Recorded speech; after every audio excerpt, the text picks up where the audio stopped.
The Virgin Mary appeared on a Mexican hillside in December 1542, speaking to an indigenous peasant in his native Nahuatl tongue. She left behind an image imprinted on his tilma, a simple cactus fiber cloak that defied every natural explanation. This wasn't just another Marian apparition in Catholic history. It was a moment that would transform an entire continent, bridging two worlds torn apart by conquest and creating a religious identity that would define Latin America for centuries to come. Our Lady of Guadalupe stands as one of the most significant events in Christian history, yet her story encompasses far more than pious devotion. It touches on questions of cultural collision, indigenous resistance, artistic mystery, and the construction of national identity. Understanding Guadalupe requires examining the historical context of the Spanish conquest, the theological implications of her appearance, and the enduring cultural impact that continues to shape millions of lives today. If you're enjoying these stories, I'd love it if you could hit that like button or even subscribe. Honestly, it makes a bigger difference than you'd think.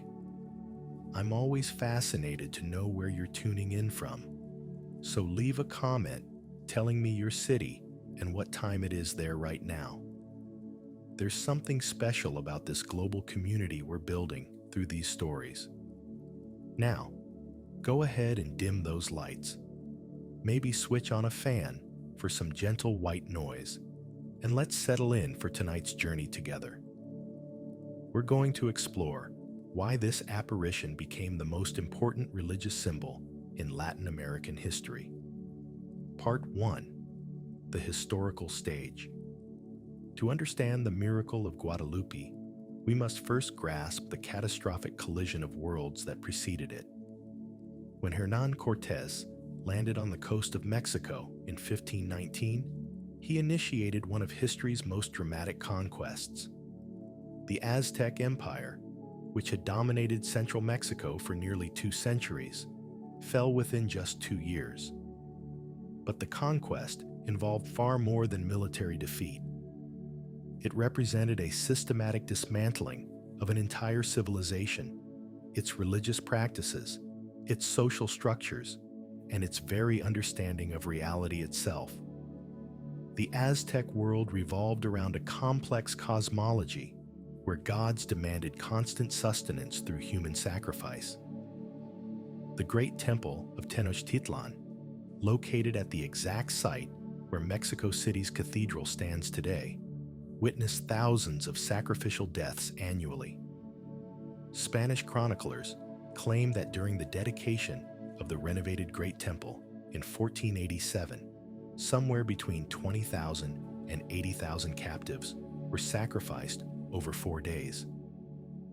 While these numbers likely represent exaggerations meant to justify conquest, archaeological evidence confirms that human sacrifice occurred on a massive scale throughout Aztec society. The Aztec religion centered on maintaining cosmic balance through blood offerings. Without regular sacrifices, the sun might fail to rise, crops might wither, and the entire universe could collapse into chaos. This wasn't gratuitous cruelty, but a sacred obligation embedded in their understanding of how reality functioned. The gods had sacrificed themselves to create the current world, the fifth sun in Aztec cosmology, and humanity owed an eternal debt, repayable only through blood. When the Spanish arrived, they brought with them a radically different religious vision. Catholic Christianity proclaimed one God who demanded not human sacrifice, but love, mercy, and repentance. Christ had already paid the ultimate sacrifice on the cross, making further blood offerings not just unnecessary, but blasphemous. The Spanish viewed Aztec religion not as an alternative spirituality, but as demonic deception requiring immediate eradication. The conquest proceeded with horrifying efficiency. Cortés formed alliances with indigenous groups who resented Aztec domination, particularly the Tlaxcalans. These alliances provided the military force necessary to besiege Tenochtitlan. But Spanish success relied equally on factors beyond military strategy. Smallpox and other European diseases devastated indigenous populations who had no immunity to these pathogens. Estimates suggest that the indigenous population of central Mexico declined from roughly 25 million in 1518 to just 1 million by 1608. This demographic catastrophe represented not just death, but the collapse of knowledge, traditions, and cultural continuity. The psychological impact of conquest proved equally devastating. The Aztecs understood their world through a framework where military and religious power intertwined inseparably. Their gods had promised victory and dominance. The rapid Spanish conquest therefore represented not just political defeat, but cosmic betrayal. If the Spanish god proved more powerful than Aztec deities, what did that reveal about the nature of reality? Many indigenous people experienced profound spiritual crisis as their religious certainties collapsed. Spanish colonial policy attempted to systematically replace indigenous religion with Catholic Christianity. Franciscan missionaries arrived in 1524, followed by Dominicans and Augustinians. These mendicant orders established missions throughout central Mexico, teaching Christian doctrine and European customs. The missionaries generally approached their task with genuine zeal, believing they were saving souls from damnation. But their methods often involved coercion, cultural suppression, and the destruction of indigenous religious artifacts. The first Archbishop of Mexico, Juan de Zumárraga, arrived in 1528 and pursued an aggressive campaign against idolatry. He ordered the destruction of indigenous temples, the burning of codices containing indigenous knowledge, and the punishment of those who continued practicing traditional rituals. Zumárraga and other missionaries believed they were combating demonic influence, but they were also erasing irreplaceable cultural heritage. Only a handful of pre-conquest codices survive today, leaving enormous gaps in our understanding of Aztec civilization. The indigenous population faced an impossible situation. Their traditional religious practices were forbidden and punished. Yet full acceptance into Spanish Catholic society remained blocked by racial hierarchies that placed peninsular Spaniards at the top, followed by criollos born in the new world of Spanish parents, then mestizos of mixed heritage, and finally indigenous people at the bottom. Even conversion to Christianity didn't grant indigenous people equal status in colonial society. Into this context of cultural devastation, demographic collapse, and spiritual crisis, the apparition of Guadalupe appeared. The timing proved significant.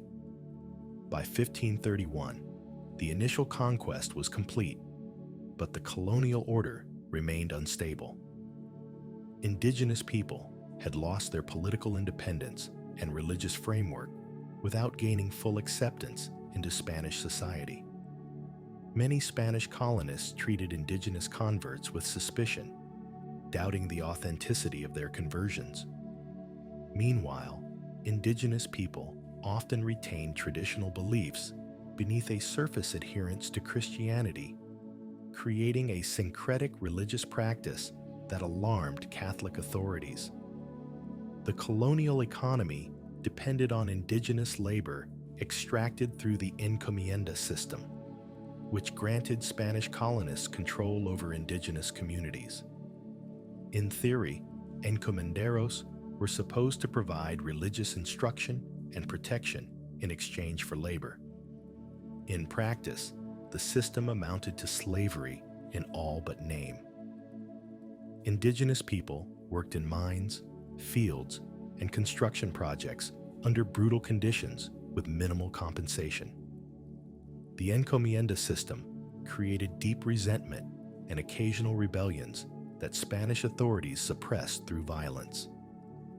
Bishop Zumárraga himself documented the abuses of the encomienda system, writing letters to the Spanish crown describing horrific mistreatment of indigenous people. He advocated for reform while simultaneously pursuing the destruction of indigenous religious practices. This contradiction characterized much of early Spanish colonial policy. Genuine concern for indigenous welfare combined with cultural imperialism and economic exploitation.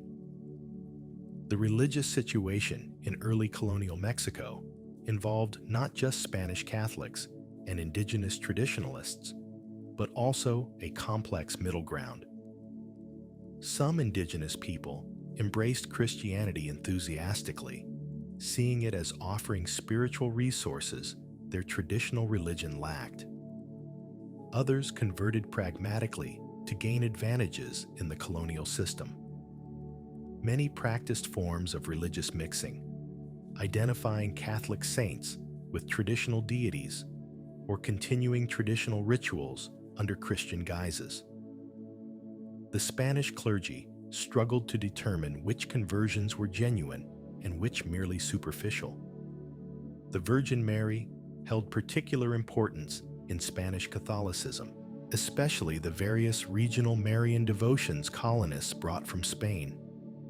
Extremadura, Cortés's home region, venerated the Virgin of Guadalupe at a famous shrine.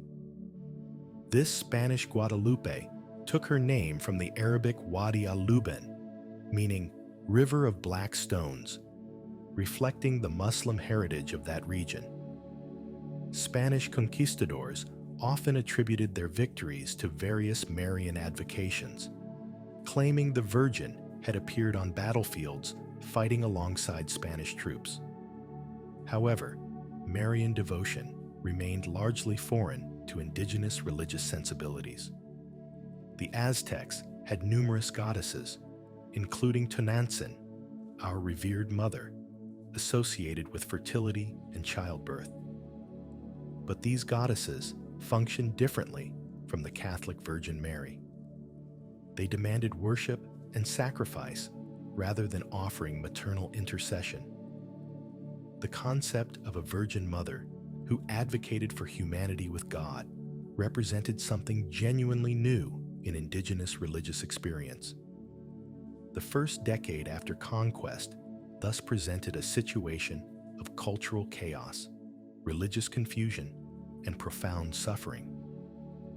Indigenous people had lost their political autonomy, their religious practices, and millions of their population to disease.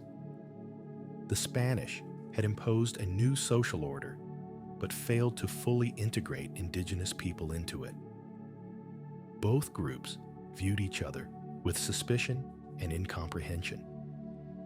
Communication remained difficult despite the efforts of translators, as fundamental concepts often lacked equivalent terms across languages. It was precisely in this moment of maximum cultural tension that Our Lady of Guadalupe chose to appear, not to a Spanish bishop or powerful colonist, but to an indigenous peasant. This choice of messenger would prove as significant as the message itself. Part 2. The Apparitions. On Saturday morning, December 9th, 1531, a 57-year-old indigenous man named Juan Diego Cuauhtlatoatzin walked from his village of Tolpetlac toward Mexico City. He was heading to Tlatelolco, about 9 miles away, to attend Mass and receive religious instruction. Juan Diego had converted to Christianity around 1524, taking his Christian name while retaining his Nahuatl surname, which means the one who speaks like an eagle, or possibly the eagle who talks. As Juan Diego passed Tepeyac Hill, a location about 4 miles north of the center of Mexico City, he heard beautiful music, more lovely than the songs of rare birds. The music suddenly stopped, and he heard a woman's voice calling his name from the hilltop. "Juanito, Juan Dieguito," she called, using affectionate diminutives in Nahuatl that conveyed warmth and tenderness. Juan Diego climbed the hill and encountered a young woman surrounded by radiant light. She stood within what appeared to be a rainbow or aureole of brilliant colors. Her clothing shimmered with gold, and the rocks and vegetation around her glowed as if illuminated from within. The woman appeared as an indigenous maiden, clearly Aztec or possibly mestiza in features, wearing clothing that combined indigenous and Spanish elements in a manner Juan Diego would have recognized as significant. The lady spoke to Juan Diego in Nahuatl, his native language, addressing him with the respect and affection an Aztec noblewoman might show to a faithful servant. She identified herself as the ever-virgin Holy Mary, Mother of the true God, through whom one lives, the creator of persons, the owner of what is near and together, the owner of heaven and earth. This self-identification proved crucial because it used Nahuatl terms and concepts to express Christian theology. The owner of what is near and together translated the Nahuatl Tlocnahuaque, a term Aztecs used for their highest divinity, the God who existed beyond all other gods.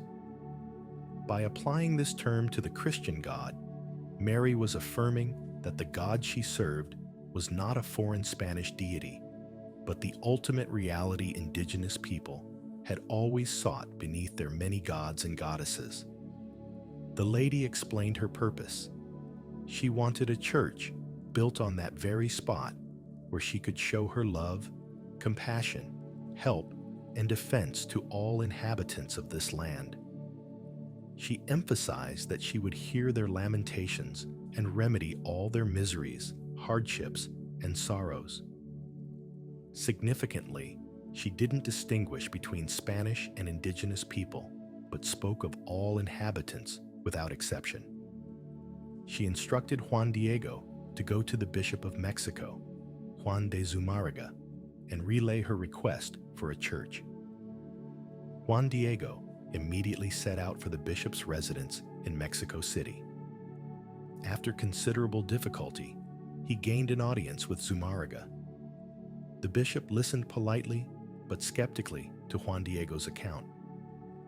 Zumárraga asked many questions, testing the details of Juan Diego's story.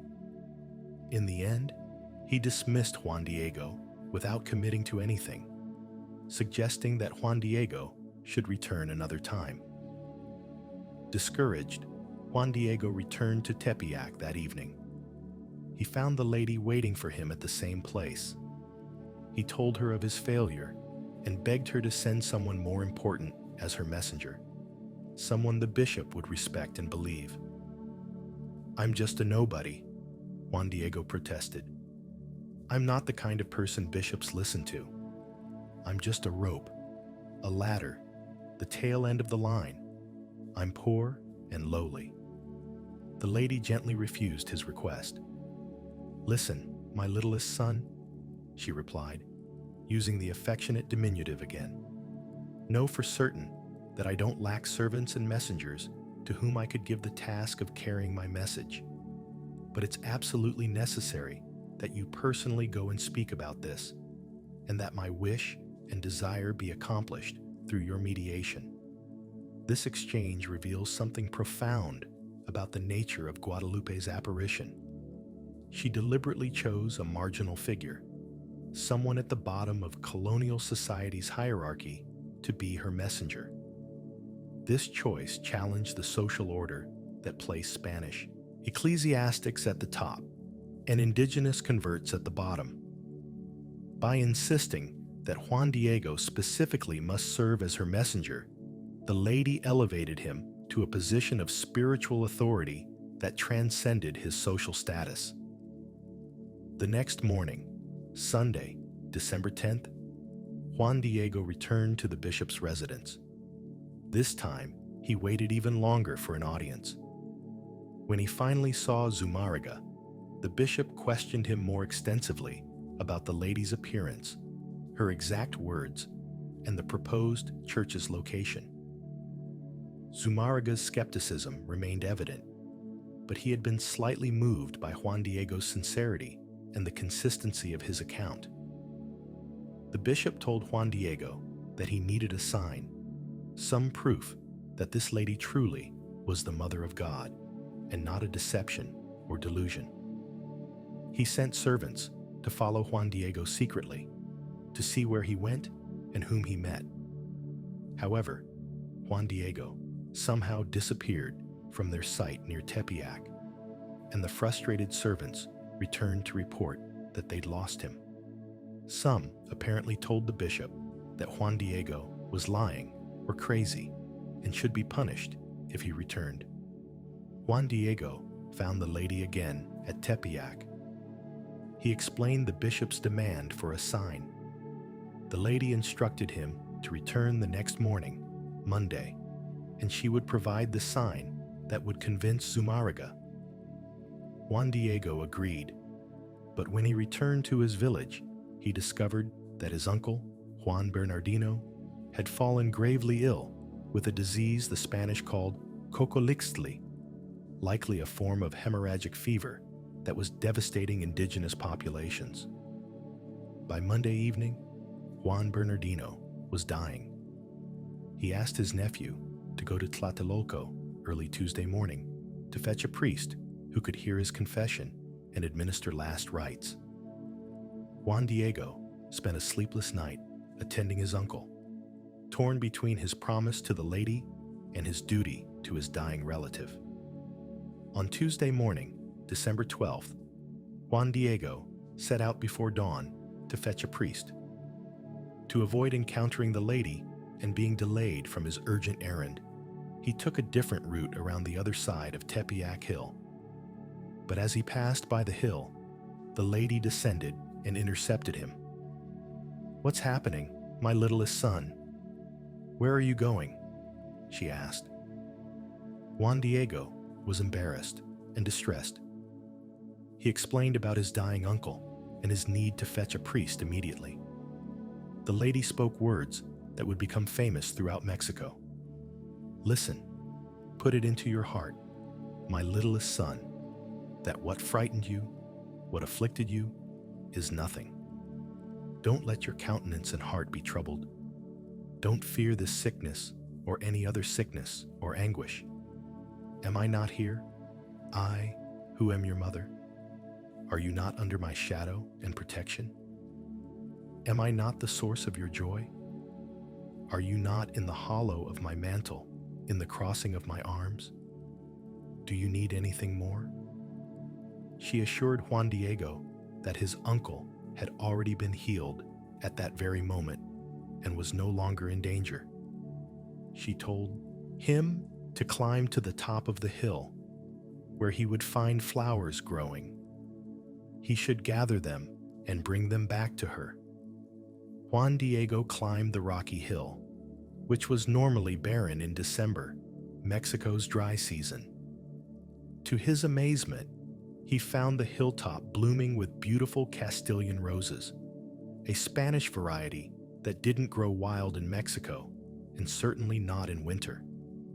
The roses were fresh, covered with dew, and fragrant. Juan Diego gathered them into the fold of his tilma, the simple cactus fiber cloak that indigenous men wore as a combination of garment and carrying cloth. He brought the roses to the lady, who arranged them carefully with her own hands in his tilma. She instructed him to take them directly to the bishop, allowing no one else to see them. These flowers would serve as the sign the bishop demanded. "And you're my ambassador, most worthy of confidence," she told him. "I strictly order you that only in the bishop's presence will you open your tilma and show him what you're carrying." Juan Diego hurried to the bishop's residence. The servants tried to turn him away, but he insisted he carried something important for the bishop. When they tried to see what was in his tilma, Juan Diego protected the contents, giving them only glimpses of the flowers. The servants were astounded to see fresh Castilian roses in December and went to tell the bishop. Zumárraga agreed to see Juan Diego. In the bishop's presence, along with several witnesses, Juan Diego opened his tilma and let the roses cascade to the floor. But the roses were now merely the lesser miracle. As the flowers fell, everyone in the room gasped and dropped to their knees. There, on Juan Diego's humble tilma, an image had appeared as if painted or printed there. It showed the lady exactly as Juan Diego had described her, a young woman of indigenous or mestiza appearance, dressed in a rose-colored gown and blue-green mantle covered with gold stars. She stood on a black crescent moon supported by a cherub, her hands folded in prayer, her head inclined slightly, her face serene and compassionate. Bishop Zumárraga fell to his knees, weeping. He asked Juan Diego's forgiveness for not believing him. He took the tilma carefully and placed it in his private chapel, where he could pray before it. The following day, he accompanied Juan Diego to Tepeyac to see the location where the lady had appeared and to determine where the church should be built. When Juan Diego returned home, he found his uncle completely recovered.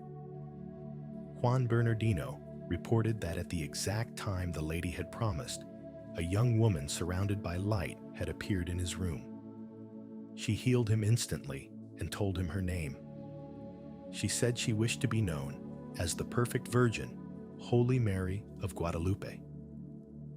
This name has puzzled scholars for centuries. The Spanish Guadalupe referred to a famous shrine in Extremadura. But why would the lady use a Spanish name when she'd spoken Nahuatl throughout? Some scholars suggest Juan Bernardino actually said something in Nahuatl that the Spanish interpreters heard as Guadalupe. One theory proposes he said Tlecuautlapcupu, which might mean she who comes flying from the region of light like an eagle of fire, or possibly she who crushes the serpent. Another theory suggests Tecuatlanopu, meaning she who banishes those who devoured us, a reference to the human sacrifice practices the Spanish had ended. Whatever the precise etymology, the name Guadalupe stuck, connecting the Mexican apparition to Spanish Marian devotion, while potentially encoding indigenous meanings that Spanish speakers couldn't fully hear. This linguistic ambiguity characterized the entire Guadalupe event, which seemed designed to bridge two cultures while being fully comprehensible to neither. Part 3. The Image and its Mysteries. The image that appeared on Juan Diego's tilma has been examined, analyzed, venerated, and debated for nearly 5 centuries. It presents a young woman, perhaps 15 or 16 years old, with mestiza features suggesting both indigenous and European heritage. She wears a rose-colored gown with gold floral patterns and a blue-green mantle covered with gold stars. Her head is tilted to her right, her eyes downcast in an expression of humility and compassion. Her hands are folded in prayer, not in the medieval European style with palms pressed together, but in an indigenous style with fingertips touching. A black ribbon tied at her waist indicates pregnancy in Aztec iconography. She's an expecting mother. The lady stands on a black crescent moon, itself supported by a cherub with eagle wings. Behind her, golden rays emanate outward in all directions, suggesting both a solar radiance and divine glory. The entire composition measures approximately 66 by 41 inches, painted on a tilma made from cactus fiber, specifically maguey. which indigenous people used for rough clothing and carrying burdens. Every element of this image carries symbolic meaning, and significantly, these meanings work simultaneously within both Catholic Spanish and indigenous Aztec symbolic systems. To Spanish viewers, the image clearly represented the woman of the apocalypse described in the book of Revelation, chapter 12. A great sign appeared in heaven, a woman clothed with the sun, with the moon under her feet, and a crown of 12 stars on her head. She was pregnant and cried out in pain as she was about to give birth. The virgin's appearance fulfilled biblical prophecy while conforming to established European iconographic traditions for depicting the Immaculate Conception. Her rose gown and blue mantle matched colors associated with Mary in European art. The stars on her mantle, the solar rays, and the crescent moon all appeared in European Marian imagery, though usually with the moon silver rather than black. But to indigenous viewers, the image conveyed equally powerful messages through Aztec symbolic language. The lady stood directly in front of the sun, partially obscuring its rays. In Aztec religion, the sun god Huitzilopochtli was the supreme deity demanding human sacrifice. By standing before the sun without being consumed, the lady demonstrated her superiority to Huitzilopochtli. She wasn't rejecting or destroying the sun god, but rather revealing herself as greater, as the mother of the true God who created the sun itself. The stars on her mantle matched the precise astronomical configuration visible from Mexico City in December 1531 at the winter solstice. This suggested the lady existed outside time, seeing past, present, and future simultaneously. It also connected her to the Aztec understanding of cosmic order and the movement of celestial bodies. The black crescent moon beneath her feet carried multiple meanings. In Catholic symbolism, the moon represented the Church and Mary's role as Queen of Heaven. But in Aztec symbolism, the crescent moon represented Quetzalcoatl, the feathered serpent god who'd promised to return. The black color specifically recalled Tezcatlipoca, smoking mirror, another major Aztec deity associated with night and darkness. By standing on the moon without crushing it, the lady showed she wasn't destroying indigenous religion, but transcending it, incorporating its truths into a larger vision. The cherub supporting the moon had eagle wings. Eagles held profound significance in Aztec culture as warriors and symbols of the sun. The cherub's features appeared mestizo, symbolically representing the new people being born from the union of Spanish and indigenous cultures. The lady's clothing combined elements from both cultures. The gown's floral patterns resembled both European brocade and indigenous textile designs. The mantle's turquoise color recalled Xiuhtecutli, the Aztec god of fire, life, and time. The gold stars and trimmings suggested both European royal imagery and indigenous wealth.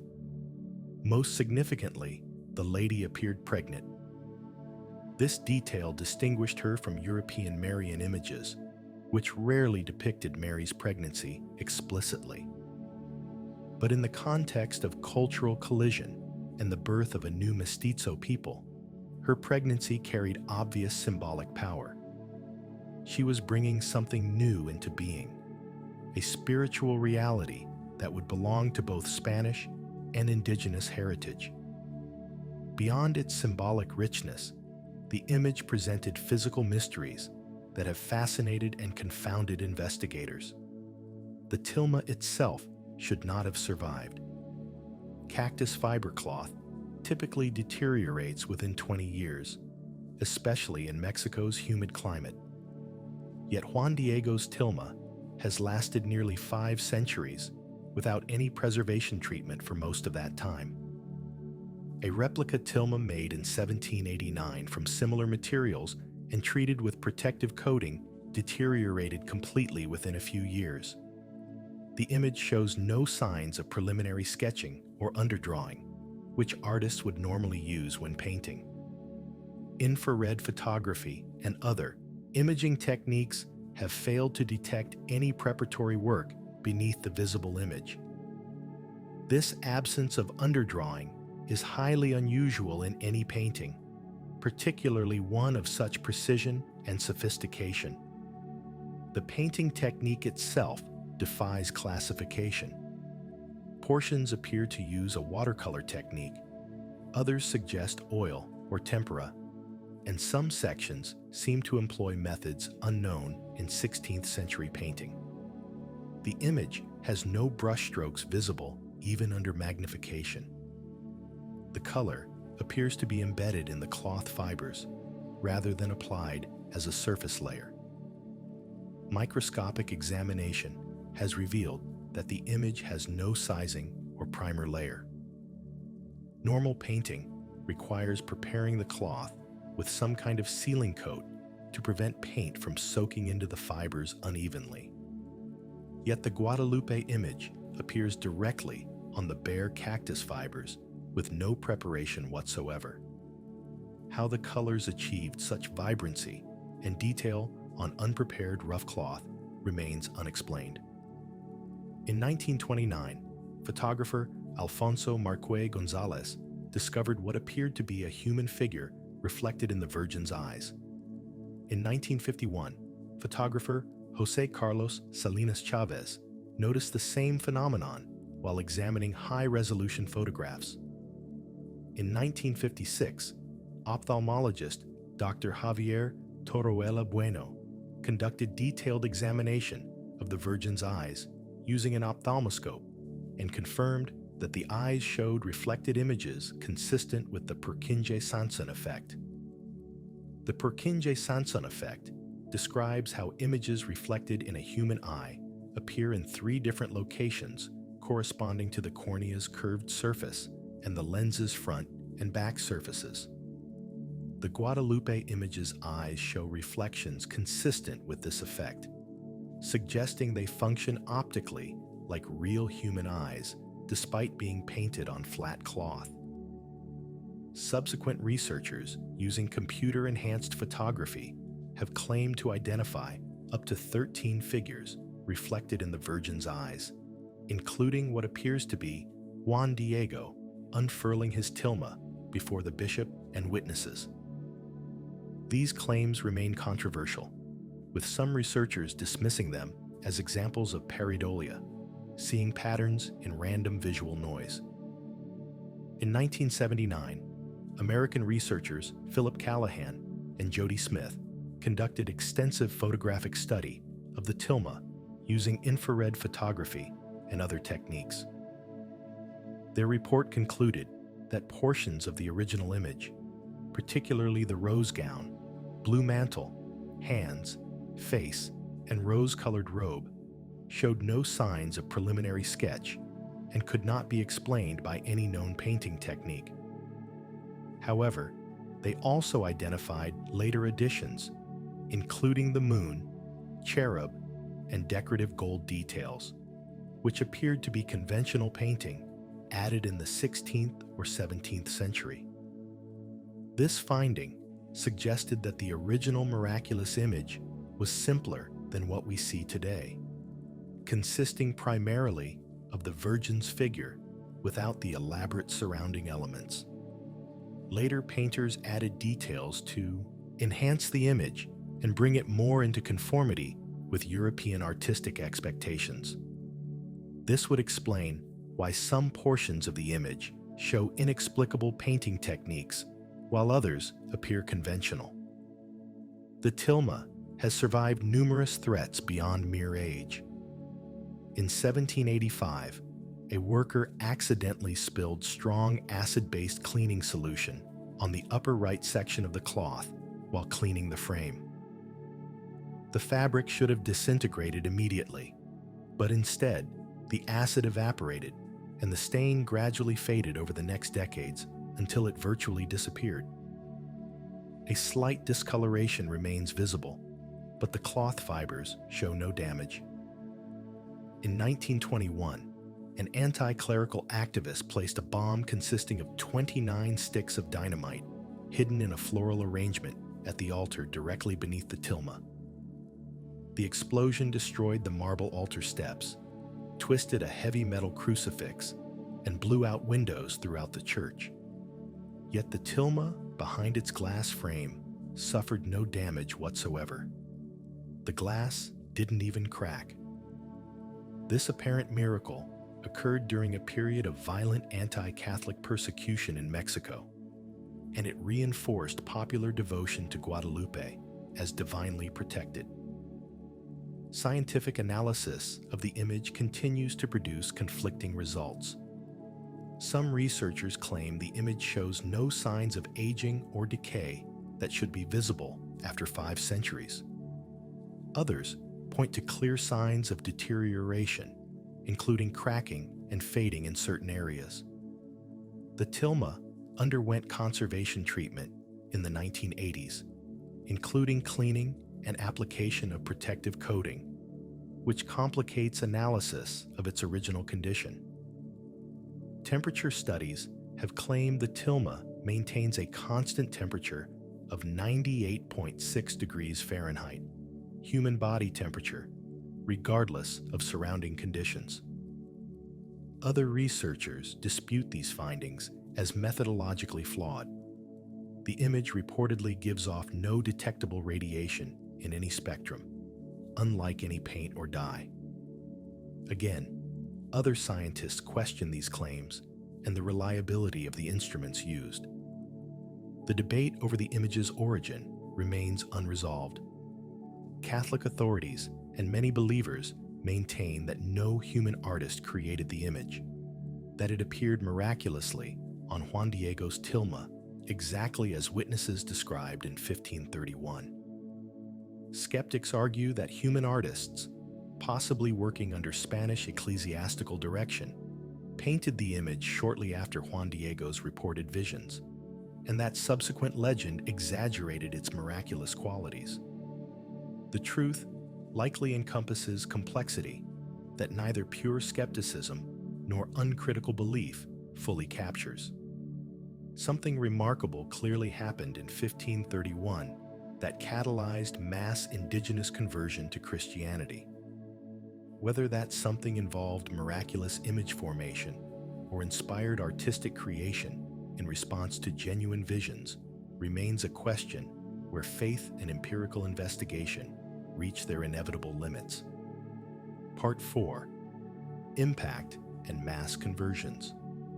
The immediate impact of the Guadalupe apparition exceeded even the most optimistic missionary hopes. In the decade following 1531, an estimated 8 to 9 million indigenous people converted to Christianity, transforming Mexico from a mission field into a predominantly Catholic territory. This mass conversion represented the most rapid, large-scale religious transformation in Christian history. Before Guadalupe, missionary efforts had achieved limited success.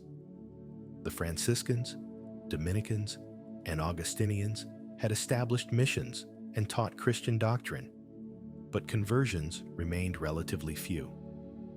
Many indigenous people viewed Christianity as the religion of their conquerors, something imposed rather than freely chosen.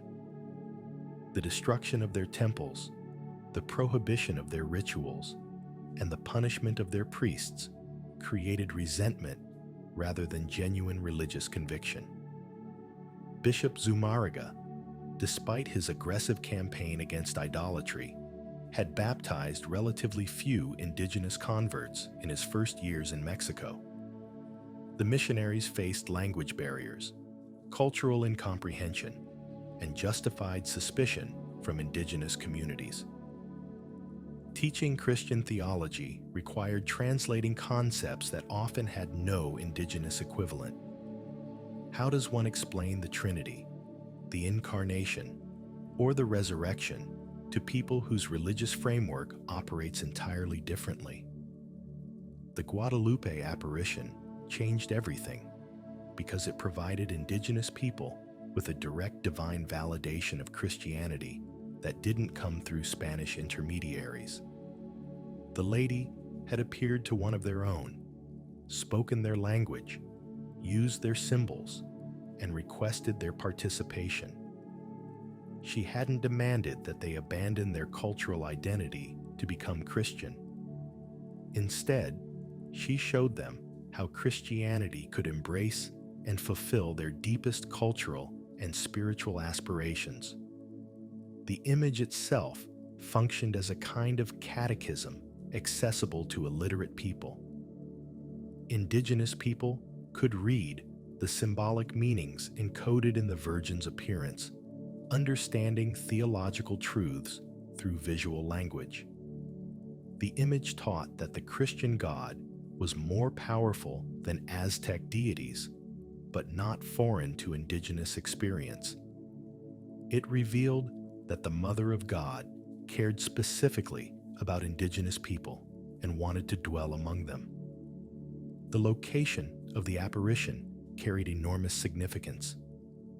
Tepeyac Hill had been a shrine to Tonantzin, the Aztec mother goddess, before the conquest. The Spanish had destroyed the temple there as they destroyed temples throughout Mexico. By appearing at Tepeyac, the lady seemed to reclaim that sacred space for Christianity while also honoring its indigenous significance. She wasn't erasing Tonantzin, but revealing her true identity as the mother of the one true God. This syncretism, the blending of indigenous and Catholic elements, troubled some Spanish clergy who wanted clear separation between Christianity and pagan practice. They worried that indigenous people would simply identify Mary with Tonantzin and continue worshiping a goddess under Christian names. Franciscan historian Bernardino de Sahagún expressed this concern explicitly, complaining that Indians came to Tepeyac calling the Virgin Tonantzin, and that this confusion endangered true Christian faith. But this blending also made Christianity accessible and meaningful to indigenous converts in ways that purely Spanish Catholicism could not. The Lady of Guadalupe became a bridge figure, recognizable to both cultures, yet reducible to neither. She was Mary, Mother of Jesus, second person of the Trinity. But she was also intimately connected to indigenous religious sensibilities, appearing as one of them, speaking their language, using their symbols. The mass conversions following 1531 transformed Mexican society. Catholic churches multiplied across the landscape. Indigenous people, who'd been forbidden from their traditional religious practices, enthusiastically embraced Marian devotion. Pilgrimages to Tepeyac became important events in the religious calendar. The image of Guadalupe began appearing everywhere, in churches, homes, public buildings, and eventually on flags and political banners. The conversions also created new forms of religious expression, blending indigenous and Spanish elements. Indigenous converts brought their own cultural practices into Catholicism, creating Mexican Catholicism as a distinctive tradition. Festivals combined Catholic saints' days with indigenous seasonal celebrations. Religious art mixed European iconographic conventions with indigenous artistic styles. Music incorporated indigenous instruments and melodic structures into Catholic liturgy. Not everyone welcomed these developments. Some Spanish clergy remained deeply suspicious of indigenous conversions, believing they were superficial or syncretistic compromises with paganism. They pushed for more rigorous catechesis and stricter orthodoxy. But other clergy recognized that religious faith always adapts to local culture and that indigenous Catholics were genuinely Christian, even if their Christianity looked different from European forms. The colonial authorities viewed the Guadalupe devotion with mixed feelings. On one hand, it promoted social stability by giving indigenous people a stake in the Catholic colonial order. Indigenous people who venerated Guadalupe were less likely to rebel against Spanish rule because they identified their religious life with the colonial church. The apparition had occurred under Spanish ecclesiastical authority, after all, with Bishop Zumárraga serving as key witness and validator. On the other hand, Guadalupe devotion created a religious identity that transcended colonial hierarchies. Rich and poor, Spanish and indigenous, all approached the lady as equals seeking her intercession. This egalitarian dimension threatened colonial social structures built on rigid racial and class hierarchies.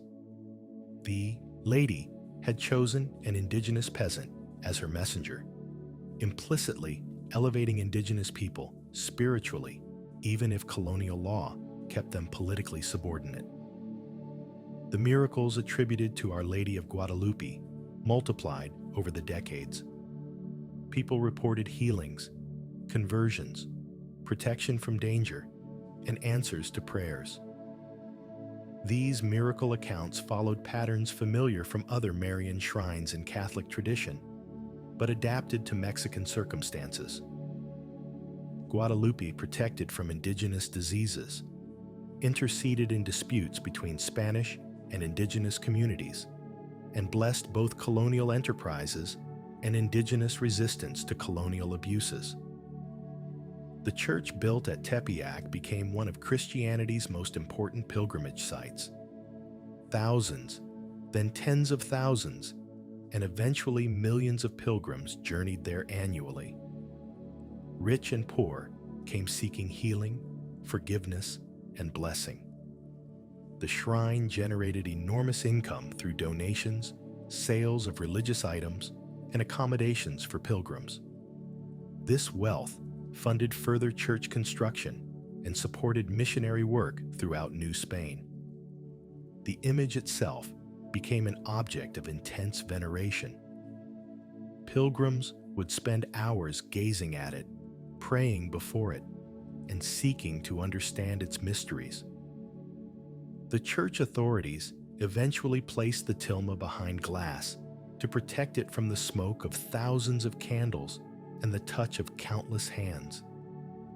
Even this protection couldn't prevent deterioration from the humid environment and constant exposure, yet somehow the image persisted.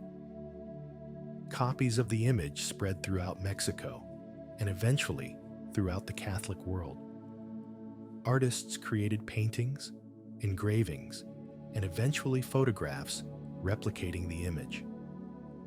Each region and community developed its own Guadalupe imagery, sometimes adding local elements or adapting the image to local artistic styles. Yet all maintained recognizable connection to the original tilma image. The theological significance of Guadalupe gradually received official recognition from Catholic authorities. In 1754, Pope Benedict XIV declared Our Lady of Guadalupe Patroness and Protectress of New Spain. In 1910, Pope Pius X declared her Patroness of Latin America. In 1945, Pope Pius XIII called her Queen of Mexico and Empress of the Americas. Each designation expanded her significance from a local Mexican phenomenon to a symbol of all Latin American Catholicism. The mass conversions inspired by Guadalupe created lasting patterns in Latin American religious life. Marian devotion became central to Latin American Catholicism in ways that distinguished it from European Catholicism. Popular religiosity, the religious practices of ordinary people rather than official church teachings, incorporated indigenous elements that clergy sometimes accommodated and sometimes tried to suppress. The conversions also created a Catholic identity that could unite diverse indigenous groups. The Aztecs had dominated central Mexico, but dozens of other indigenous peoples with their own languages and cultures inhabited different regions. Spanish conquest had subjected all these groups to colonial rule, but they maintained distinct identities. Guadalupe provided a religious symbol that could transcend these divisions, creating a shared Catholic identity among groups that had previously been enemies or strangers. However, we must avoid romanticizing this process. Conversion often involved coercion, social pressure, and pragmatic accommodation rather than purely free choice. Indigenous people who refused baptism faced discrimination and sometimes violence. Economic opportunities and social advancement depended on Catholic identity in colonial society. Many conversions were strategic responses to political realities rather than sincere religious transformations. Nevertheless, the scale and speed of post-Guadalupe conversions suggests something genuine was happening beyond mere social pressure. Indigenous people found in Guadalupe something that spoke to their spiritual needs, something that made Christianity meaningful in ways that Spanish missionary preaching had not. Whether one attributes this to miraculous intervention or to the psychological power of culturally resonant religious imagery, the historical impact remains undeniable. The conversions created the foundation for Mexican and Latin American Catholicism as we know it today. Over 500 million Latin American Catholics trace their religious heritage ultimately to this period of mass conversion following the Guadalupe apparition. While later developments, including liberation theology, Pentecostal competition, and secularization, have transformed Latin American Catholicism, the fundamental patterns established in the 16th century persist. Part 5. Guadalupe and Mexican Identity. Our Lady of Guadalupe evolved from a religious symbol into the defining image of Mexican national identity over 4 centuries.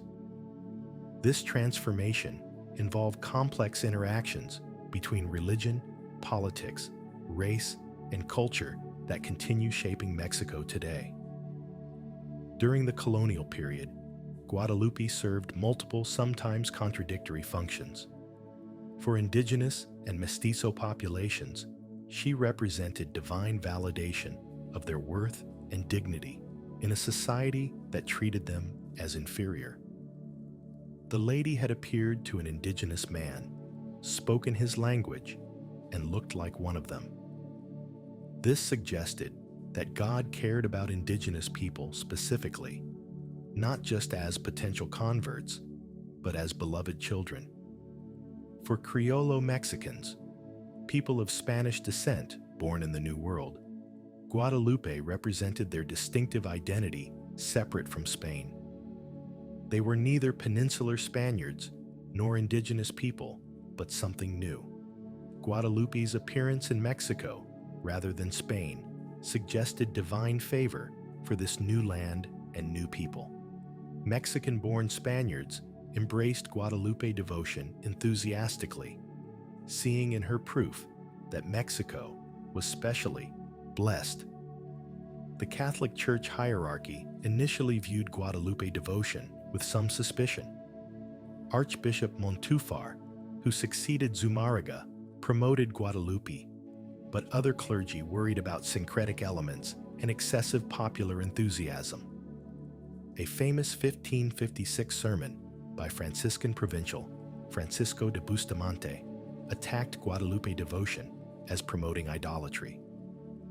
Bustamante claimed indigenous people were simply worshiping Tonantzin under a Christian name, and that the image itself was painted by an indigenous artist, Marcos Chipac de Aquino, making claims of miraculous origin fraudulent. This sermon created enormous controversy. Archbishop Montufar defended Guadalupe devotion and conducted an inquiry that largely vindicated the miraculous account, though the investigation's records were subsequently lost or suppressed. The debate revealed fault lines within the Spanish colonial church between those who saw Guadalupe as genuinely divine intervention and those who suspected it was religious deception. Despite clerical controversies, popular devotion continued growing. By the 17th century, Guadalupe had become central to Mexican Catholic identity. Elaborate church buildings at Tepeyac replaced earlier modest structures. The shrine attracted pilgrims from throughout New Spain and beyond. Guadalupe's feast day, December 12th, became one of Mexico's most important religious celebrations. In 1648, Miguel Sanchez published a theological treatise arguing that Guadalupe's appearance fulfilled biblical prophecy and proved Mexico's special role in divine providence. Sanchez's book, Imagen de la Virgen María, Madre de Dios de Guadalupe, interpreted the apparition through scriptural typology and providential history. He argued that just as God chose ancient Israel as his people, God had now chosen Mexico, and the sign of this election was the appearance of the Virgin at Tepeyac. The following year, Luis Lasso de la Vega, the chaplain of Guadalupe's shrine, published the Huaytlamahuizolteca in Nahuatl, providing the first detailed written account of the apparitions from an indigenous perspective. This text, known today as the Nican Mopohua after its opening words, became the standard narrative of the apparition events. Subsequent accounts have largely followed Lasso de la Vega's version.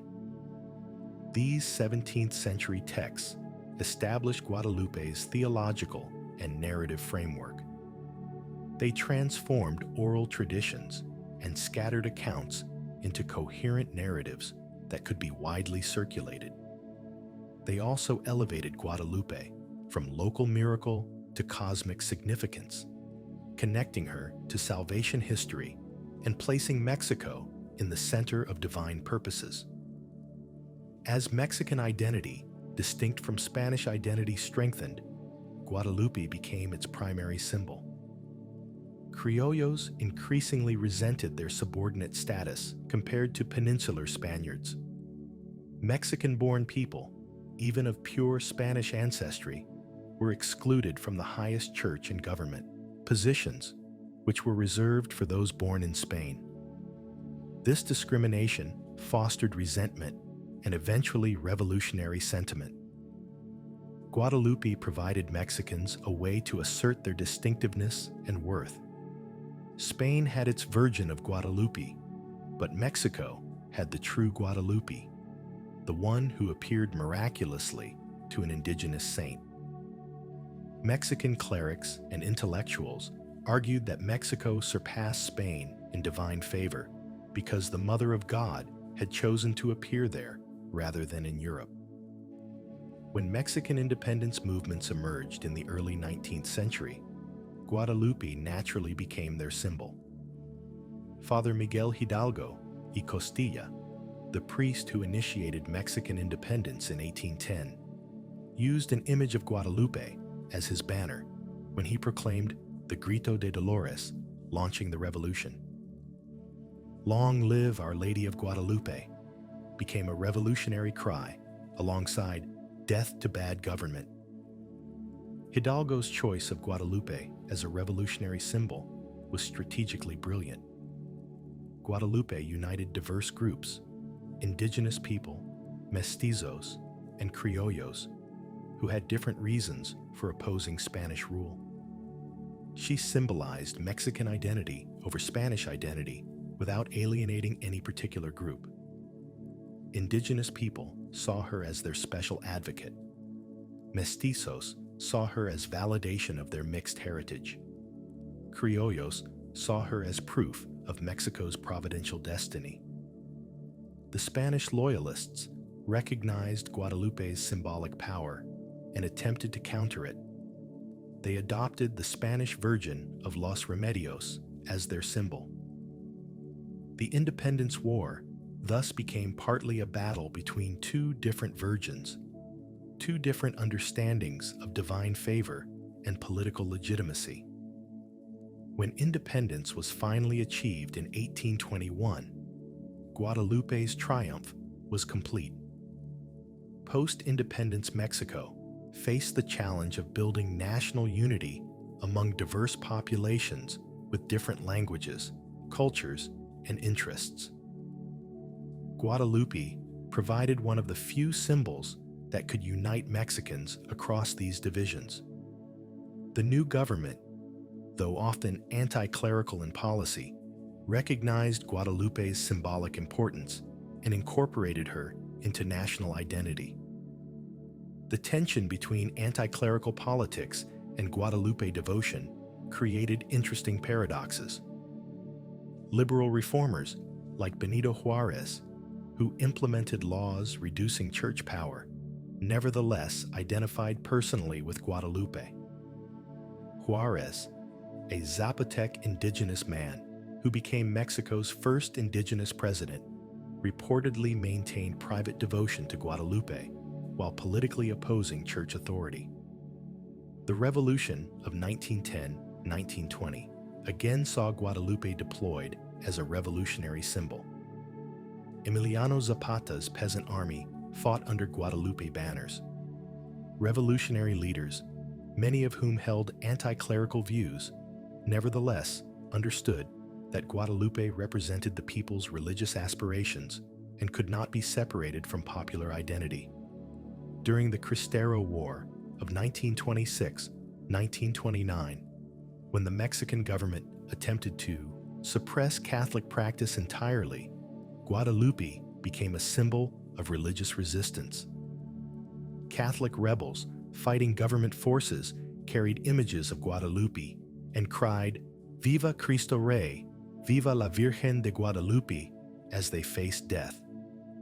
The government eventually recognized that attempting to suppress Guadalupe devotion was politically impossible, regardless of official anti-clerical ideology. Throughout the 20th century, Guadalupe continued functioning as Mexico's primary unifying symbol. Every December 12th, millions of Mexicans participate in processions, masses, and celebrations honoring her. Indigenous dancers perform traditional dances at the basilica. Pilgrims walk for days or weeks to reach Tepeyac, some crawling the final distance on their knees as acts of devotion and penance. The Basilica of Our Lady of Guadalupe in Mexico City receives more visitors annually than any other Catholic shrine except the Vatican. Between 15 and 20 million pilgrims visit yearly, making it one of the most visited religious sites in the world. The numbers peak around December 12th, when crowds can exceed 1 million people in a single day. Guadalupe's image appears everywhere in Mexican culture, on murals, cars, clothing, restaurants, and even as tattoos. She appears in high art and popular culture, in religious devotion and secular contexts. She symbolizes Mexico itself, transcending specific religious or political meanings to become the ultimate representation of Mexican identity. This ubiquity creates some problems. When Guadalupe means everything to everyone, does she risk meaning nothing specific to anyone? Some feminist critics argue that Guadalupe's image reinforces harmful gender stereotypes by presenting passive feminine submission as the feminine ideal. Liberation theologians have debated whether Guadalupe represents genuine liberation or religious pacification of oppressed peoples. Indigenous activists note the irony that Spanish colonialism, which destroyed indigenous cultures, is now celebrated through an apparition that supposedly validated that conquest. The fact that Guadalupe's appearance led to mass conversion could be seen as the final victory of colonialism over indigenous religion, rather than as divine intervention protecting indigenous people.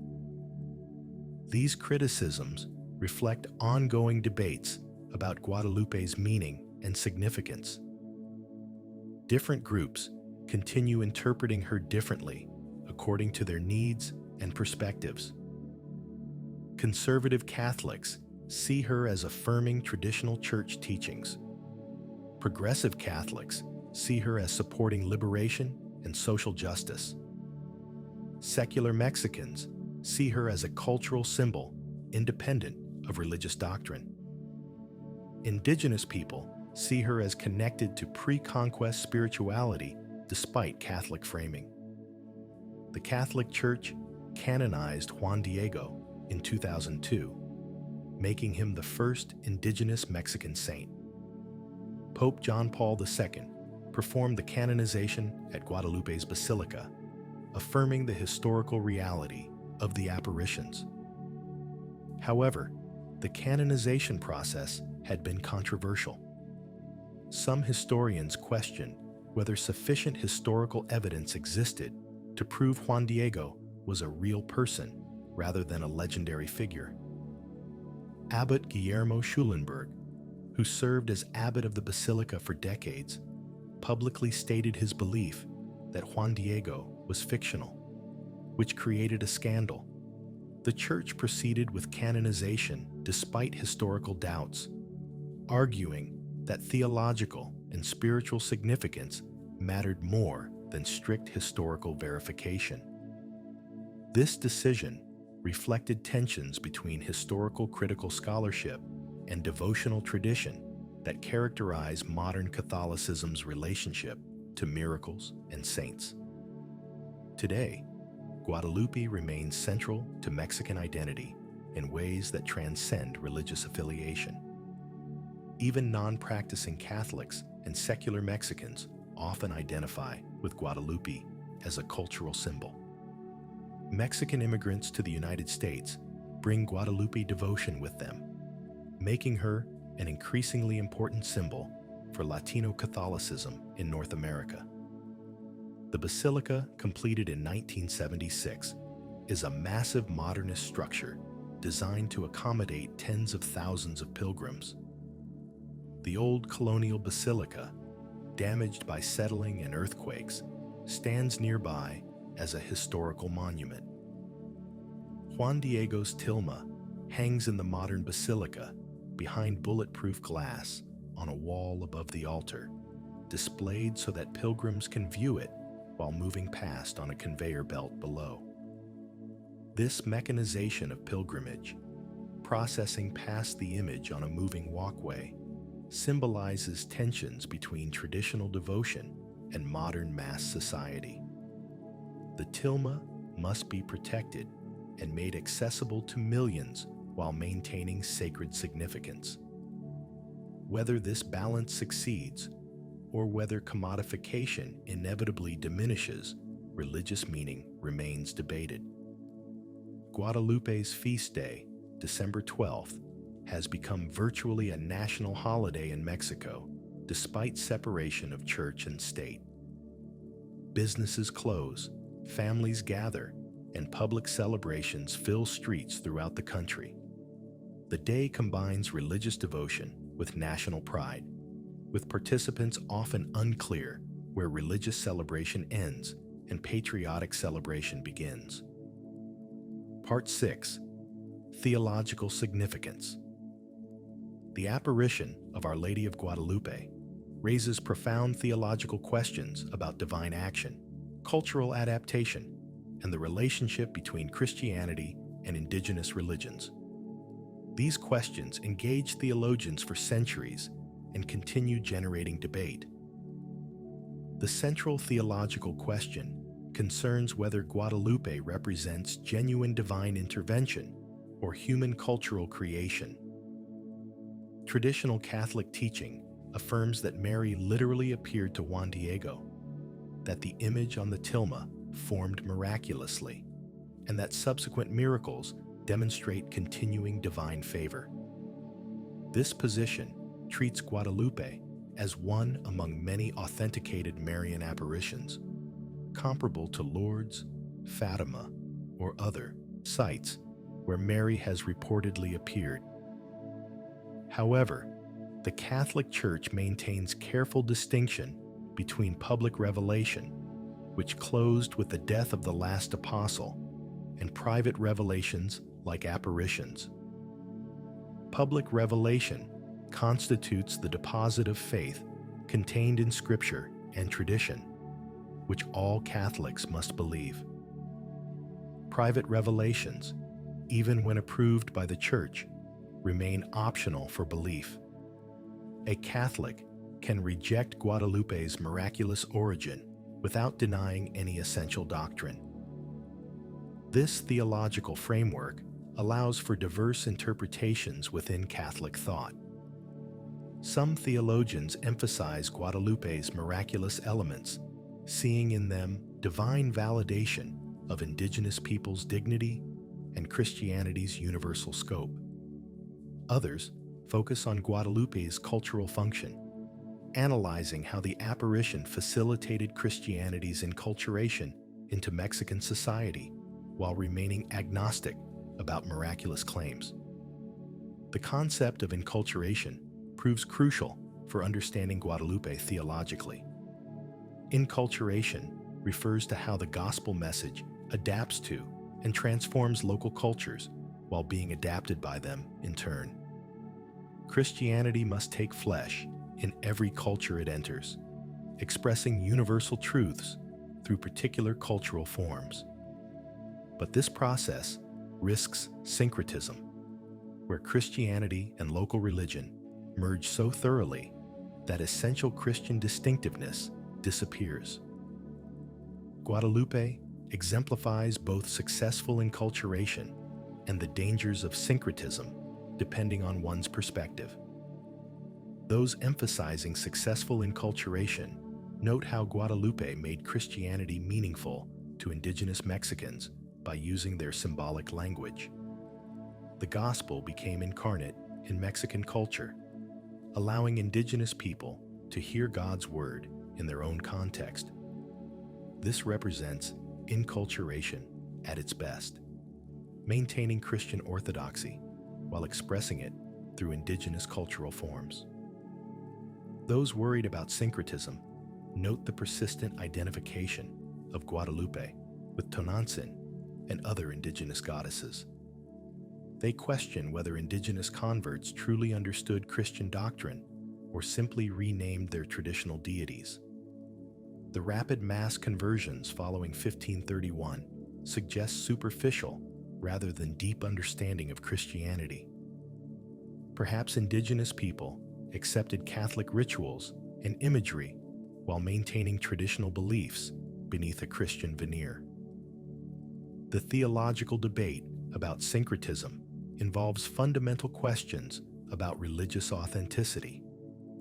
Does true Christianity require complete break from previous religious traditions? Or does legitimate enculturation necessarily involve incorporating and transforming elements from those traditions? Different theological schools within Catholicism answer these questions differently. Conservative Catholics tend to emphasize continuity with European Catholicism and worry about syncretistic compromises. They argue that truth is truth regardless of culture, and Christianity shouldn't adapt so thoroughly to local customs that it becomes indistinguishable from the paganism it replaces. Guadalupe's acceptability depends on maintaining clear distinction between Mary and indigenous goddesses, despite surface similarities. Progressive Catholics tend to emphasize Christianity's flexibility and its capacity to take flesh in diverse cultures. They argue that European Christianity itself represents one particular cultural expression of the gospel, not the only valid form. Guadalupe demonstrates how Christianity can authentically express itself through indigenous Mexican culture. The similarities to Tonantzin aren't syncretistic corruption, but rather recognition that all religions contain insights that Christianity can fulfill and complete. Liberation theology, which emerged in Latin America in the 1960s and 70s, offered distinctive interpretations of Guadalupe, emphasizing her solidarity with the poor and oppressed. Liberation theologians noted that Mary appeared to an indigenous peasant, not to powerful Spanish colonists or bishops. She chose someone at the bottom of colonial society, elevating him spiritually and making him her messenger. This preferential option for the poor, central to liberation theology, finds clear expression in the Guadalupe narrative. Furthermore, Mary's message emphasizes her role as advocate and protector of all inhabitants of the land. She promises to hear their lamentations and remedy their sorrows. This suggests active divine concern for human suffering and injustice, not merely spiritual consolation. Liberation theologians interpret this as calling Christians to work for justice and liberation from oppressive structures, not just to endure suffering patiently. However, critics of liberation theology argue that Guadalupe primarily promoted patient endurance rather than revolutionary change. The mass conversions following her apparition integrated indigenous people more fully into colonial society rather than liberating them from it. Guadalupe devotion might actually have functioned as social control, giving oppressed people religious consolation that prevented them from seeking political change. This debate reflects broader tensions within Catholic social teaching about whether the Church should focus primarily on spiritual salvation or also on temporal liberation from unjust social structures. Both sides cite Guadalupe as supporting their position, suggesting her symbolic richness allows multiple theological appropriations. Feminist theology offers another lens for examining Guadalupe. Mary's appearance as a strong female figure who takes initiative, commissions her messenger, and promises to act on behalf of suffering people presents a counter-image to patriarchal church structures where women lack authority. Guadalupe demonstrates female spiritual power and agency. However, feminist critics note that Guadalupe also reinforces problematic gender expectations. She appears as young, beautiful, passive, and pregnant, embodying idealized femininity that restricts women's roles to motherhood and submission. Mexican culture's veneration of Guadalupe, alongside the literary figure La Malinche, Cortez's indigenous translator and mistress who symbolizes betrayal, creates a virgin-whore dichotomy that constrains women's options. The theological significance of Guadalupe extends to questions about revelation and religious authority. If Mary truly appeared at Tepeyac, what does this reveal about God's purposes and methods? Traditional theology teaches that God adapts revelation to human capacities and cultural contexts. The incarnation itself, God becoming human in first-century Palestine, demonstrates divine willingness to enter particular times and places rather than communicating only through abstract universal truths. Guadalupe suggests that divine revelation continues adapting to new contexts even after biblical revelation closed. While the content of revelation remains constant, the gospel of Jesus Christ, its expression must be continually renewed for new audiences. Mary's appearance in indigenous form, speaking Nahuatl, represents God's ongoing mission to every people in their own language and cultural context. This raises questions about other religious traditions. If God speaks through culturally adapted revelation, what about other religions' claims to revelation? Does Guadalupe suggest that God works through all religious traditions? Or does it affirm Christianity's ultimate truth while showing how it must adapt to diverse cultures? Different theological frameworks answer these questions differently. Comparative theology examines Guadalupe alongside Marian apparitions in other cultures. Lourdes, Fatima, Knock, Medjugorje, and dozens of other sites claim Marian appearances. These apparitions show striking similarities. Mary typically appears to simple people rather than authorities. She requests churches or chapels be built. She promises intercession, and she calls for prayer and conversion. Yet each apparition also reflects its local cultural context. Guadalupe's distinctive features, her indigenous appearance, her pregnancy, her connection to a pre-Christian sacred site, make her particularly interesting in comparative perspective. She demonstrates how Marian devotion, which originated in medieval European Christianity, could translate into radically different cultural contexts while maintaining recognizable continuity. The theological question of miracles intersects with debates about Guadalupe's image. If the image truly formed miraculously, without human artistry, this would constitute a sign demanding theological interpretation. Miracles in Christian theology serve as divine signs pointing beyond themselves to spiritual truths. They're not arbitrary displays of power, but meaningful communications requiring discernment. If the Guadalupe image is miraculous, what does it signify?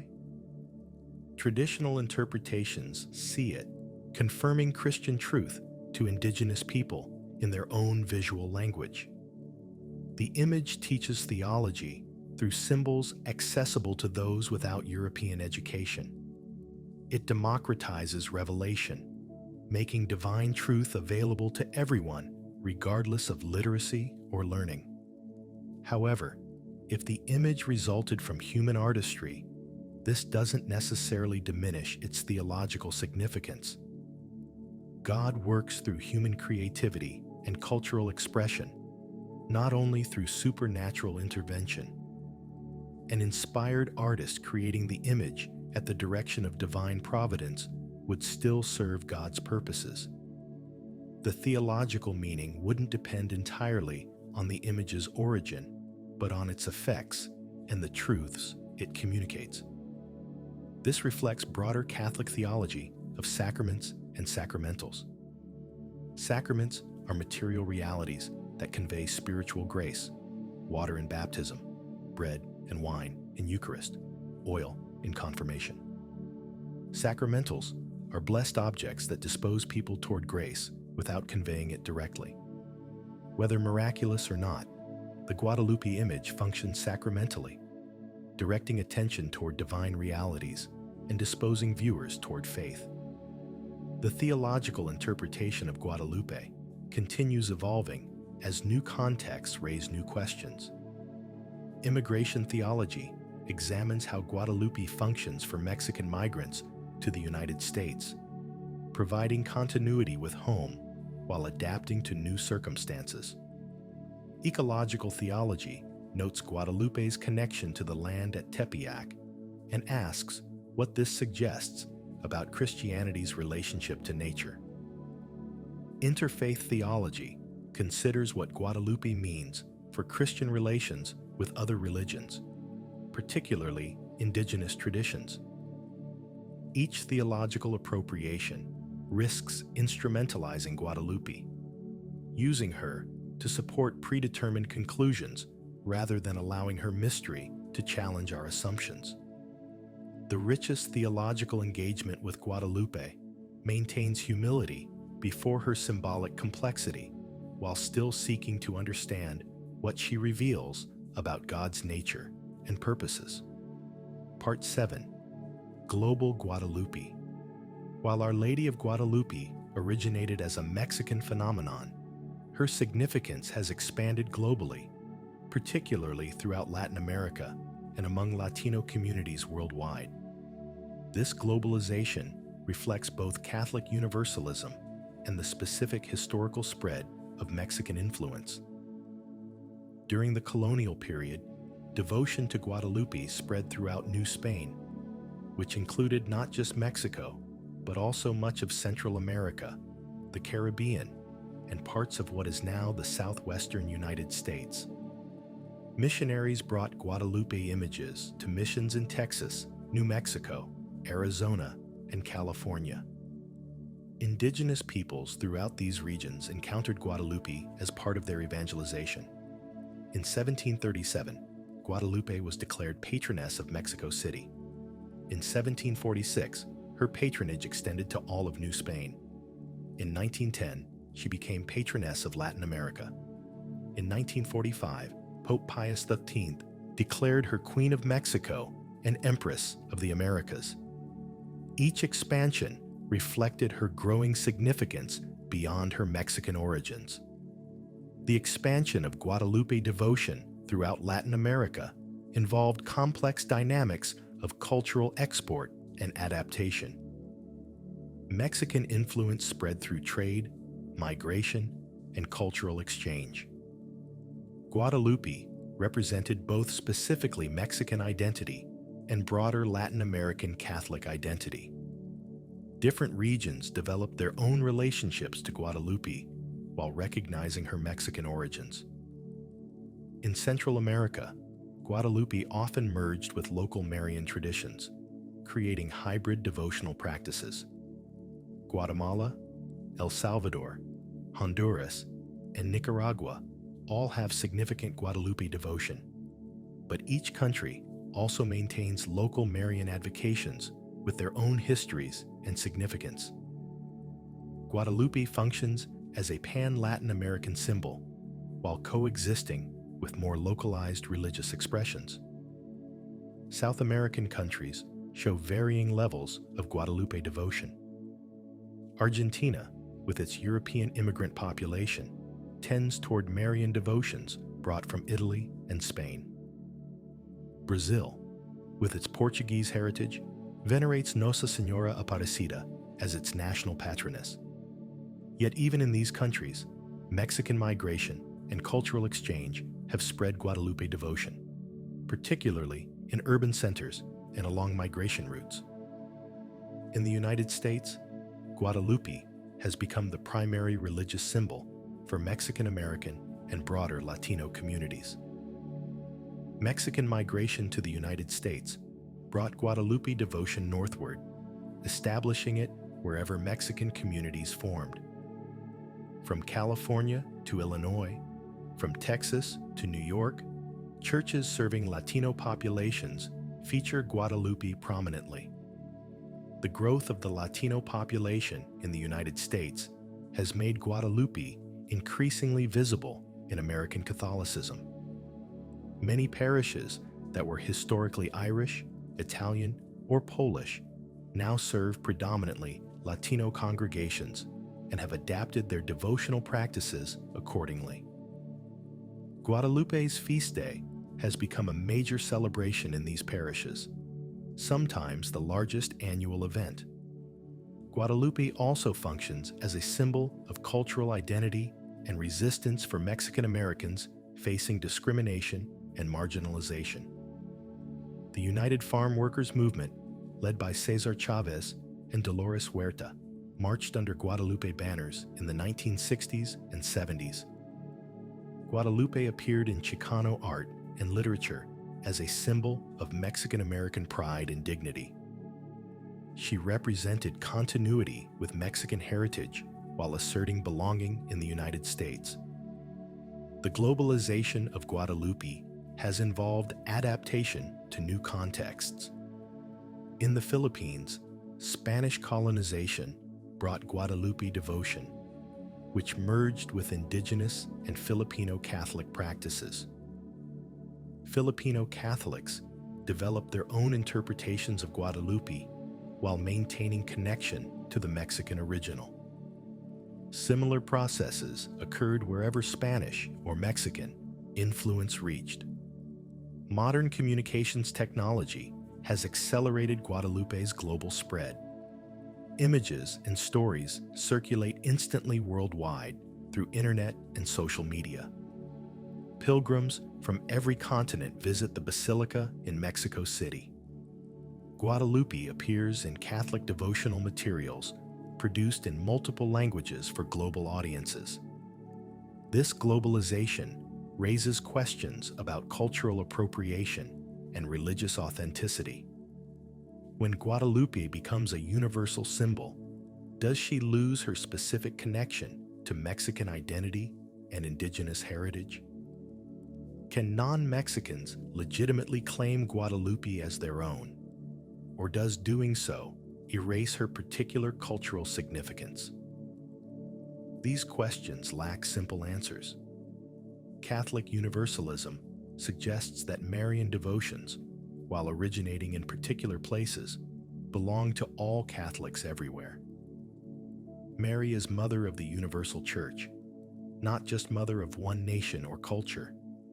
Yet respecting cultural specificity requires acknowledging Guadalupe's Mexican origins and her special significance for indigenous and mestizo peoples. Pope John Paul II promoted Guadalupe as a symbol of Pan-American unity, emphasizing her title as Empress of the Americas. He visited Mexico 5 times during his pontificate and repeatedly invoked Guadalupe as representing hope for all peoples of the Americas. This papal promotion elevated Guadalupe's status while potentially diluting her specifically Mexican character. In Europe, Guadalupe remains less well known than other Marian apparitions like Lourdes or Fatima. European Catholics generally recognize Guadalupe's importance, but don't typically develop strong personal devotion to her. She represents the Americas rather than speaking directly to European experience. However, Mexican and Latin American immigrants to Europe have established Guadalupe devotion in their communities. In Africa and Asia, Guadalupe appears primarily in Catholic educational and missionary contexts, rather than as a focus of popular devotion. African and Asian Catholics have their own Marian traditions rooted in local history and culture. Guadalupe serves as an example of successful enculturation, rather than as a direct object of devotion for most Asian and African Catholics. This geographic distribution reflects how religious symbols function both universally and particularly. Guadalupe can represent universal Catholic truths about Mary's intercession and God's love, while maintaining special significance for particular communities. The tension between universal and particular meanings characterizes all religious symbols, but becomes especially visible in Guadalupe's case.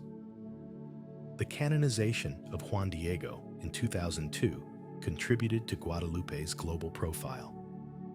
John Paul II celebrated the canonization Mass at Guadalupe's Basilica before hundreds of thousands of pilgrims. The canonization received international media coverage, introducing Guadalupe to many who'd been unfamiliar with her story. Making Juan Diego a saint affirmed the historical reality of the apparitions and elevated them to universal significance. Contemporary globalization presents both opportunities and challenges for Guadalupe devotion. Increased migration and cultural exchange spread Guadalupe worldwide. Yet these same forces risk commodifying her image, reducing her to a brand or aesthetic divorced from religious meaning. Guadalupe appears on commercial products, in secular art, and in contexts far removed from Catholic devotion. This commercialization troubles many devotees who see it as disrespectful. Yet others argue that Guadalupe's widespread presence, even in secular contexts, demonstrates her continuing cultural power. The image retains meaning even when divorced from explicit religious practice, functioning as a cultural touchstone that connects people to Mexican heritage and Latino identity. The global spread of Guadalupe also involves theological debates about religious pluralism and enculturation. If Guadalupe represents successful adaptation of Christianity to Mexican indigenous culture, what does this suggest for Christianity's relationship to other cultures and religions? Should Christianity always adapt so thoroughly to local contexts, or does Guadalupe represent a unique case? These questions have practical implications for missionary activity and interfaith relations. The model of enculturation that Guadalupe exemplifies, using indigenous symbols and appearing in indigenous form, could guide how Christianity engages with other cultures. Yet critics warn against assuming that what worked in 16th century Mexico will work everywhere. Part 8. Contemporary Challenges and Future. Our Lady of Guadalupe faces numerous challenges in the 21st century as Mexican and Latin American society undergoes rapid transformation. Secularization, religious pluralism, feminist critique, and historical skepticism all question Guadalupe's continuing relevance and meaning. Secularization has advanced significantly in Mexico and throughout Latin America. While the region remains predominantly Catholic, religious practice has declined, especially among younger generations and urban populations. Many Mexicans maintain cultural connection to Guadalupe while no longer actively practicing Catholicism. They might have Guadalupe images in their homes or celebrate her feast day without attending Mass regularly or following church teachings. This cultural Catholicism creates tension between Guadalupe as religious symbol and Guadalupe as cultural icon. Can she remain meaningful if separated from Catholic faith and practice? Or does her significance fundamentally depend on religious belief? The Catholic hierarchy generally insists that authentic Guadalupe devotion requires active Catholic faith. But many Mexicans experience Guadalupe primarily as cultural heritage rather than religious devotion. Religious pluralism presents another challenge. While Catholicism remains dominant in Mexico, Protestant churches, particularly Pentecostal and evangelical denominations, have grown rapidly. These churches typically reject Marian devotion as unbiblical, viewing Catholic emphasis on Mary as detracting from Christ's unique mediation. Mexican converts to Protestantism often abandon Guadalupe devotion as part of their religious transformation. However, some Mexican Protestants maintain cultural appreciation for Guadalupe, even while rejecting her religious significance. They might view the apparition as historically important for Mexican identity without believing Mary truly appeared or that she intercedes today. This position separates cultural from religious meaning, treating Guadalupe as a historical symbol rather than an ongoing spiritual reality. The growth of religious nuns, people unaffiliated with any religious tradition, also affects Guadalupe devotion. Younger Mexicans increasingly identify as atheist, agnostic, or simply non-religious. For these individuals, Guadalupe represents outdated superstition or cultural tradition rather than living faith. Yet even nuns sometimes maintain sentimental attachment to Guadalupe as part of family heritage. Feminist critique has challenged Guadalupe's image and role in Mexican culture. Critics argue that holding up the Virgin Mary as the feminine ideal creates impossible standards that harm real women. Women cannot be virginal and maternal simultaneously. The emphasis on Mary's purity implicitly condemns women's sexuality. The idealization of passive feminine submission reinforces patriarchal power structures. Furthermore, the virgin-whore dichotomy, evident in Mexican culture's contrast between Guadalupe and La Malinche, restricts women to two extremes: saintly purity or sexual betrayal. Real women inevitably fall short of Guadalupe's impossible perfection, creating guilt and shame. Feminist theologians have attempted to reclaim Guadalupe as a figure of female strength and agency, but this reinterpretation faces resistance from traditional Catholic teaching. Historical skepticism about the apparition's factuality has increased with modern historical critical scholarship. Historians note the absence of contemporary documentary evidence for the 1531 apparitions. The earliest written account appears in 1648, more than a century after the alleged events. No 16th century documents definitively confirm Juan Diego's existence or the miraculous image's appearance. This historical uncertainty doesn't disprove the apparitions, as absence of evidence isn't evidence of absence. Many genuine historical events leave no contemporary documentary trail. Oral tradition could have preserved accurate memories for decades before being written down. However, the historical gaps create legitimate scholarly questions about what actually happened in 1531. The Catholic Church maintains that the apparition's historical truth has been sufficiently demonstrated for religious purposes, even if questions remain for academic historians. The canonization of Juan Diego affirmed the Church's position that he was a real historical person to whom Mary genuinely appeared.